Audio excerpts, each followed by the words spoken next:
কবর প্রতিদিন ডাক দিয়ে বলে আনা বাইতুদ দুধ। প্রত্যেকের কবর প্রত্যেককে ডেকে বলে, ও আল্লাহর বান্দা, জানো আমি পোকামাকড়ের ঘর, পোকামাকড়ের ঘর।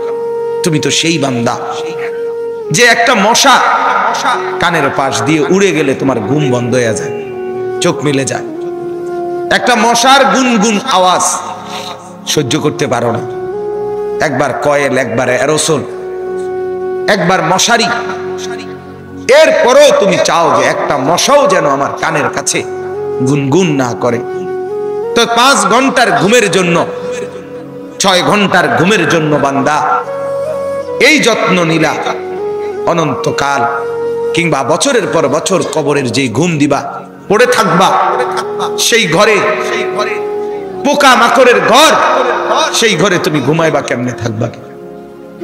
আমার বাপ, আমি থাকবো কিভাবে? আমি থাকবো কিভাবে বলে? ভাবেন, আমিও ভাবি, আপনিও ভাবেন। উসিকুম ওয়া ইয়া, আপনাকেও বলছি, আমাকেও বলছি। এই এখন ঘরে গেলে আমরা সবাই ল্যাপ আর কম্বলের নিচেই তো শুয়ে যাব বাপ। কিন্তু একবার ভাবেন তো, যার মা কবরে, মার কবরে ল্যাপ কম্বল আছে কিনা? যার বাপ কবরে আছে এই মুহূর্তে, বাপ আপনি ভাবেন তো। আমার এক পরিচিত মানুষ একতলা বাড়ি করছে ঢাকা, 4.5 কোটি টাকা খরচ করে, শুধু একতলার মধ্যে খরচ করছে। কিছুদিন আগে ইন্তেকাল করছে। ছেলেরা, তার গ্রামে জানাজা হবে পরের দিন দুপুরে। সন্তানরা ওই শেষ রাতটা হাসপাতাল থেকে লাশটা বাড়িতে আনে নাই, ওই 4.5 কোটি টাকার বিল্ডিং এ রাখে নাই, হাসপাতালেই রেখে দিছে। পরের দিন ওইখান থেকে অ্যাম্বুলেন্সে করে এরপরে গ্রামের বাড়িতে নিয়ে দাফন কাফন করে দিছে। এখন এটা তো করোনার কালে নাই, এখন ইদানিং 10-15-20 দিন আগের কথা। কি সাজাইলেন, কার জন্য সাজাইলেন, কি বুঝলেন, কি ভাবলেন? আপনি ভাবেন। এজন্য কবর প্রতিদিন বলে, বান্দা তুমি কেমনে থাকবা? অগণিত পোকা মাকড়, অগণিত পোকা মাকড় তোমাকে ঘিরে ধরবে, কেমনে থাকবে? কবর বলে আনা বাইতুল ওয়াহদা, আমি একাকী ঘর, একাকী ঘর। ও আল্লাহর বান্দা, আমি একাকী, ডানে বামে কাউকে পাবা না। পৃথিবীর সবচেয়ে বড় যন্ত্রণার নাম হলো একাকিত্বের যন্ত্রণা, একাকিত্ব। পৃথিবীর সব সম্পদ যদি কারো ঘরে থাকে, সুখের উপকরণ থাকে, কিন্তু স্ত্রী নাই, ছেলে মেয়ে নাই, আপনজন কেউ নাই, ওই ব্যক্তি একাকিত্বের যন্ত্রণার সামনে গোটা পৃথিবীটার সব উপকরণ তার সামনে তুচ্ছ। আল্লাহ তাআলা বলতেছেন, ইরশাদ করছেন সূরা মুলকের 23 নম্বর আয়াত, কুল হুয়াল্লাযী আনশাআকুম। আল্লাহ তাআলা আমাদের প্রিয় নবী সাল্লাল্লাহু আলাইহি ওয়াসাল্লামকে লক্ষ্য করে বলেন, নবী আমার, বন্ধু আমার, আপনি বলে দেন। কাকে বলবেন? আপনার উম্মতকে, আমার বান্দাকে। এরা আপনারও উম্মত, এরা আমারও বান্দা। আমি তো আপনার কাছে নাজিল করে বললামই, এবার আপনিও বলে দেন যে আপনারও কথা এটা। তো যখন আপনার বান্দা, আমার বান্দা বুঝবে যে এই কথাটা আল্লাহরও কথা, আমার রসুলেরও কথা, তো এরপরে তার আর প্রত্যাখ্যান করার সাহস হবে না, হিম্মত হবে না। কারণ আমি প্রত্যাখ্যান করব কেন? আমি মুসলমান, আমি মুমিন, আমি আল্লাহর কথা ফিরিয়ে দেই কিভাবে? আমি রাসূলুল্লাহ সাল্লাল্লাহু আলাইহি সাল্লামের কথা ফিরাইয়া দেই কিভাবে? আর ফিরাইয়া দিলে আমি মুমিন থাকি কিভাবে? কথা বলেন বাপ। এই পৃথিবীতে ইনসাফের দাবি, বিবেকের দাবি আমরা যারা মুসলমান পরিচয় দেই, আমাদের জিন্দেগীর সবচেয়ে বড় দাবি হলো আমাদের জন্য উচিত আল্লাহ এবং তার রাসূলের কথাকে গ্রহণ করা। কিন্তু বড় আফসোসের ব্যাপার হলো আমি আপনি সবাই সবচেয়ে বেশি প্রত্যাখ্যান করি আল্লাহ এবং রাসূলের কথা। সামান্য থেকে সামান্য ব্যক্তির কথাও এক ডাক্তার বলে দিছে বাঁচতে হলে আর কোনোদিন মিষ্টি খাওয়া যাবে না, 30 বছরের জন্য মিষ্টি খাওয়া ছেড়ে দিছে। এক ডাক্তার বলে দিছে বাঁচতে হলে আর চিনি দিয়ে চা খাওয়া যাবে না, আজীবনের জন্য ছেড়ে দিছে। আমাকে বাঁচতে হবে। তাহলে আপনাকে যদি শুধু হায়াতে বাঁচতে হয়, আপনাকে তো জাহান্নাম থেকেও বাঁচতে হবে। কথা বলেন না কেন? দুনিয়াতে যেরকম আপনি চাচ্ছেন আমাকে বাঁচতেই হবে, অতএব কষ্ট হলেও মিষ্টি খানা ছেড়ে দিলাম, চিনি খাওয়া ছেড়ে দিলাম, তা আপনি কষ্ট হলেও আপনাকে তো জাহান্নামের আগুন থেকেও বাঁচতে হবে বাপ। তো সেই জাহান্নামের আগুন থেকে বাঁচতে হলে আল্লাহ এবং তার রসুলের নিষেধগুলোও তো ছেড়ে দেওয়া উচিত, গুনাহ তো ছেড়ে দেওয়া উচিত বাপ। আফসোসের বিষয়, একই ব্যক্তি নিজের এই সাইড বোঝে, ওই সাইড বোঝে না। এটা কি বোকা? এটা তো বোকা ছাড়া আর কিছু না বাপ। আল্লাহ তাআলা বলেন, বান্দা তোমরা তো ভালোই বুঝেছ দুনিয়ার জীবনের উপরের অংশ, কিন্তু তোমরা ভুলে তো গেছো তোমাদের আখিরাত।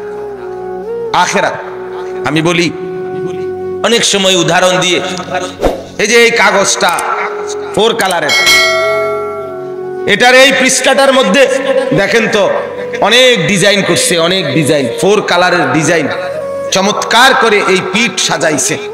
কিন্তু এই পিঠ খালি, এই পিঠেতে কোনো কিছুই না, সাজগোজ।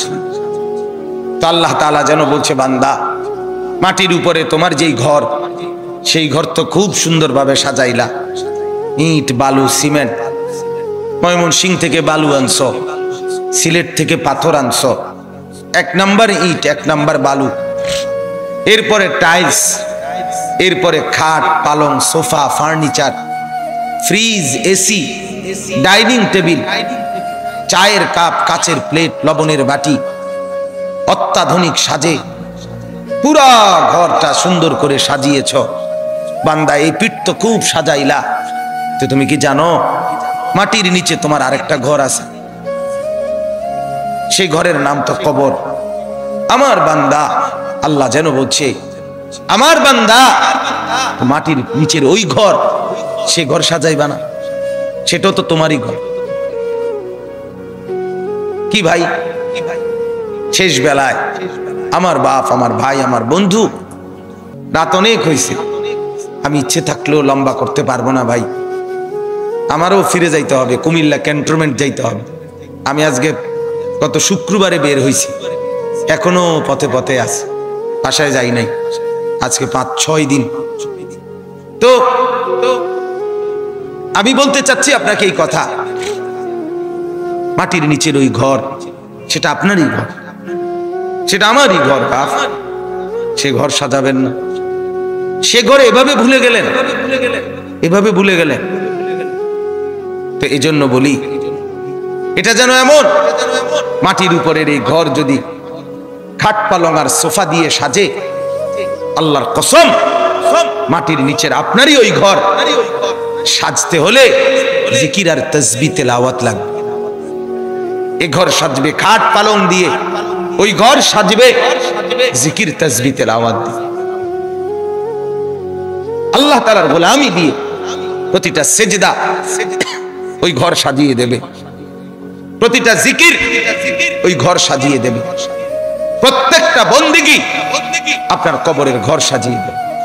কবর প্রতিদিন ডাক দিয়ে বলে, আনা বাইতুদ দুধ। প্রত্যেকের কবর প্রত্যেককে ডেকে বলে, ও আল্লাহর বান্দা, জানো আমি পোকামাকড়ের ঘর, পোকামাকড়ের ঘর। তুমি তো সেই বান্দা যে একটা মশা কানের পাশ দিয়ে উড়ে গেলে তোমার ঘুম বন্ধ হয়ে যায়, চোখ মেলে যায়। একটা মশার গুনগুন আওয়াজ সহ্য করতে পারো না, একবার কয়েল, একবার অ্যারোসোল, একবার মশারি, এরপরও তুমি চাও যে একটা মশাও যেন আমার কানের কাছে গুনগুন না করে।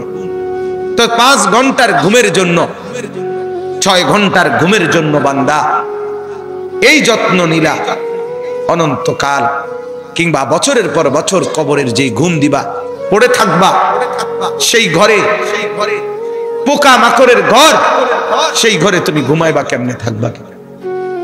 আমার বাপ, আমি থাকবো কিভাবে, আমি থাকবো কিভাবে বলে? ভাবেন, আমিও ভাবি, আপনিও ভাবেন।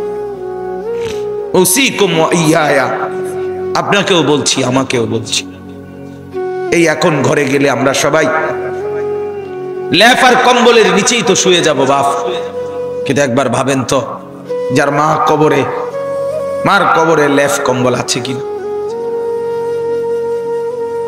যার বাপ কবরে আছে এই মুহূর্তে বাপ, আপনি ভাবেন তো।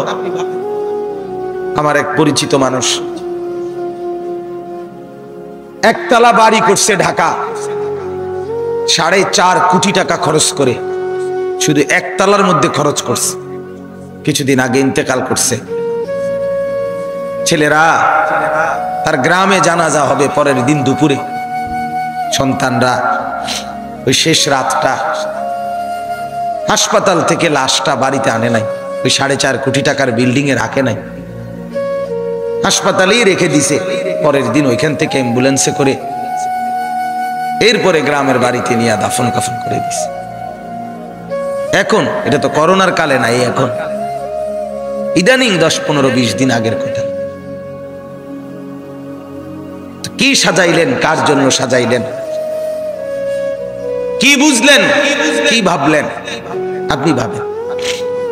এজন্য কবর প্রতিদিন বলে, বান্দা তুমি কেমনে থাকবা? অগণিত পোকা মাকড়, অগণিত পোকা মাকড় তোমাকে ঘিরে ধরবে, কেমনে থাকবে? কবর বলে, আনা বাইতুল ওয়াহদা, আমি একাকী ঘর, একাকী ঘর। ও আল্লাহর বান্দা, আমি একাকী, ডানে বামে কাউকে পাবা না। পৃথিবীর সবচেয়ে বড় যন্ত্রণার নাম হলো একাকিত্বের যন্ত্রণা। কবর প্রতিদিন ডাক দিয়ে বলে, আনা বাইতুদ দুধ। প্রত্যেকের কবর প্রত্যেককে ডেকে বলে, ও আল্লাহর বান্দা, জানো আমি পোকামাকড়ের ঘর, পোকামাকড়ের ঘর। তুমি তো সেই বান্দা যে একটা মশা কানের পাশ দিয়ে উড়ে গেলে তোমার ঘুম বন্ধ হয়ে যায়, চোখ মিলে যায়। একটা মশার গুনগুন আওয়াজ সহ্য করতে পারো না। একবার কয়েল, একবার অ্যারোসোল, একবার মশারি, এরপরও তুমি চাও যে একটা মশাও যেন আমার কানের কাছে গুনগুন না করে।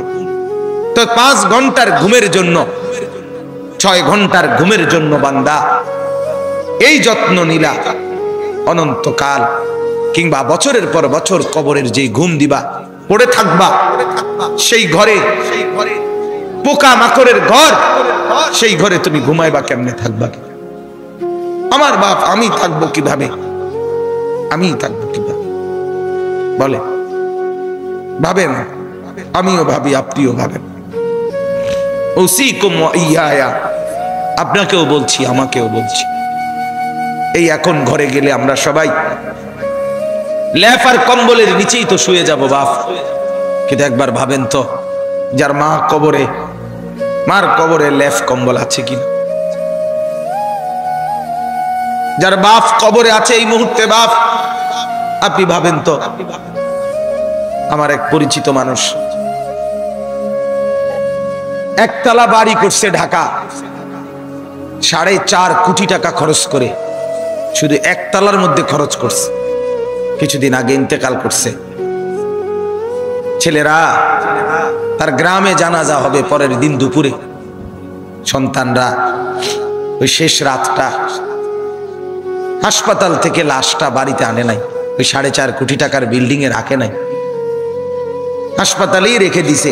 পরের দিন ওইখান থেকে অ্যাম্বুলেন্সে করে এরপরে গ্রামের বাড়িতে নিয়ে দাফন কাফন করে দিছে। এখন এটা তো করোনার কালে নাই, এখন ইদানিং 10-15-20 দিন আগের কথা। কি সাজাইলেন, কার জন্য সাজাইলেন, কি বুঝলেন, কি ভাবলেন? আপনি ভাবেন। এজন্য কবর প্রতিদিন বলে, বান্দা তুমি কেমনে থাকবা? অগণিত পোকা মাকড়, অগণিত পোকা মাকড় তোমাকে ঘিরে ধরবে, কেমনে থাকবে? কবর বলে, আনা বাইতুল ওয়াহদা, আমি একাকী ঘর, একাকী ঘর। ও আল্লাহর বান্দা, আমি একাকী, ডানে বামে কাউকে পাবা না। পৃথিবীর সবচেয়ে বড় যন্ত্রণার নাম হলো একাকিত্বের যন্ত্রণা। একাকিত্ব। পৃথিবীর সব সম্পদ যদি কারো ঘরে থাকে, সুখের উপকরণ থাকে, কিন্তু স্ত্রী নাই, ছেলে মেয়ে নাই, আপনজন কেউ নাই, ওই ব্যক্তি একাকিত্বের যন্ত্রণার সামনে গোটা পৃথিবীটার সব উপকরণ তার সামনে তুচ্ছ। আল্লাহ তাআলা বলতেছেন, ইরশাদ করছেন সূরা মুলকের 23 নম্বর আয়াত, কুল হুয়াল্লাযী আনশাআকুম। আল্লাহ তাআলা আমাদের প্রিয় নবী সাল্লাল্লাহু আলাইহি ওয়াসাল্লামকে লক্ষ্য করে বলেন, নবী আমার, বন্ধু আমার, আপনি বলে দেন। কাকে বলবেন? আপনার উম্মতকে, আমার বান্দাকে। এরা আপনারও উম্মত, এরা আমারও বান্দা। আমি তো আপনার কাছে নাজিল করে বললামই, এবার আপনিও বলে দেন যে আপনারও কথা এটা। তো যখন আপনার বান্দা, আমার বান্দা বুঝবে যে এই কথাটা আল্লাহরও কথা, আমার রসুলেরও কথা, তো এরপরে তার আর প্রত্যাখ্যান করার সাহস হবে না, হিম্মত হবে না। কারণ আমি প্রত্যাখ্যান করব কেন?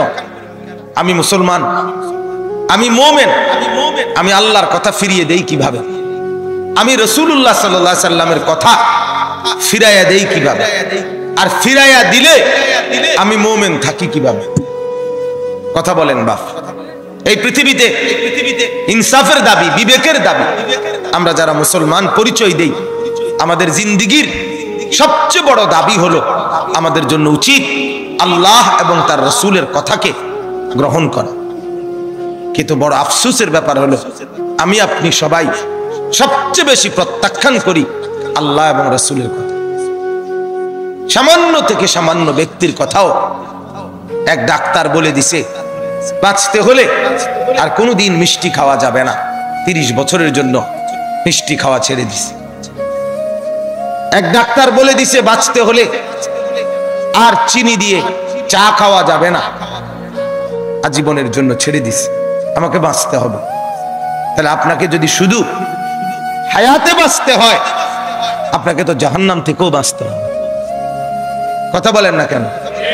দুনিয়াতে যেরকম আপনি চাচ্ছেন আমাকে বাঁচতেই হবে, অতএব কষ্ট হলেও মিষ্টি খানা ছেড়ে দিলাম, চিনি খাওয়া ছেড়ে দিলাম, তা আপনি কষ্ট হলেও আপনাকে তো জাহান্নামের আগুন থেকেও বাঁচতে হবে বাপ। তো সেই জাহান্নামের আগুন থেকে বাঁচতে হলে আল্লাহ এবং তার রাসূলের নিষেধগুলোও তো ছেড়ে দেওয়া উচিত, গুনাহ তো ছেড়ে দেওয়া উচিত বাপ। আফসোসের বিষয়, একই ব্যক্তি নিজের এই সাইড বোঝে, ওই সাইড বোঝে না। এটা কি বোকা? এটা তো বোকা ছাড়া আর কিছু না বাপ। আল্লাহ তাআলা বলেন, বান্দা তোমরা তো ভালোই বুঝেছ দুনিয়ার জীবনের উপরের অংশ, কিন্তু তোমরা ভুলে তো গেছো তোমাদের আখিরাত। আখিরাত আমি বলি অনেক সময় উদাহরণ দিয়ে, এই যে এই কাগজটা 4 কালারের, এটার এই পৃষ্ঠাটার মধ্যে দেখেন তো অনেক ডিজাইন করছে, অনেক ডিজাইন, 4 কালারের ডিজাইন, চমৎকার করে এই পিঠ সাজাইছে। কিন্তু এই পিঠ খালি, এই পিঠেতে কোনো কিছুই না, সাজগোজ। তো আল্লাহ তাআলা যেন বলছে, বান্দা মাটির উপরে তোমার যেই ঘর, সেই ঘর তো খুব সুন্দরভাবে সাজাইলা, ইট বালু সিমেন্ট, ময়মনসিংহ থেকে বালু আনছো, সিলেট থেকে পাথর আনছো, 1 নাম্বার ইট 1 নাম্বার বালু, এরপরে টাইলস, এরপরে খাট পালং sofa furniture, fridge, AC, dining table, চায়ের কাপ, কাচের প্লেট, লবণের বাটি, অত্যাধুনিক সাজে পুরা ঘরটা সুন্দর করে সাজিয়েছ। বান্দা এই পিঠ তো খুব সাজাইলা, তো তুমি কি জানো মাটির নিচে তোমার আরেকটা ঘর আছে, সেই ঘরের নাম তো কবর। আমার বান্দা, আল্লাহ যেন বলছে, আমার বান্দা মাটির নিচের ওই ঘর, সে ঘর সাজাইবা না, সেটাও তো তোমারই ঘর। কি ভাই, শেষ বেলায় আমার বাপ, আমার ভাই, আমার বন্ধু, রাত অনেক হয়েছে, আমি ইচ্ছে থাকলেও লম্বা করতে পারবো না ভাই। আমারও ফিরে যাইতে হবে, কুমিল্লা ক্যান্টনমেন্ট যাইতে হবে। আমি আজকে গত শুক্রবারে বের হয়েছি, এখনো পথে পথে আছি, বাসায় যাই নাই আজকে 5-6 দিন। তো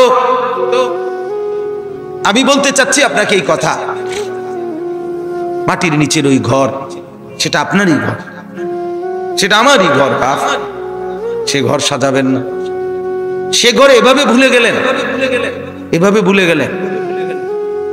তো এই জন্য বলি, এটা যেন এমন মাটির উপরের এই ঘর যদি খাট পালং আর সোফা দিয়ে সাজে, আল্লাহর কসম মাটির নিচের আপনারই ওই ঘর সাজতে হলে জিকির আর তাসবিহ তেলাওয়াত লাগবে।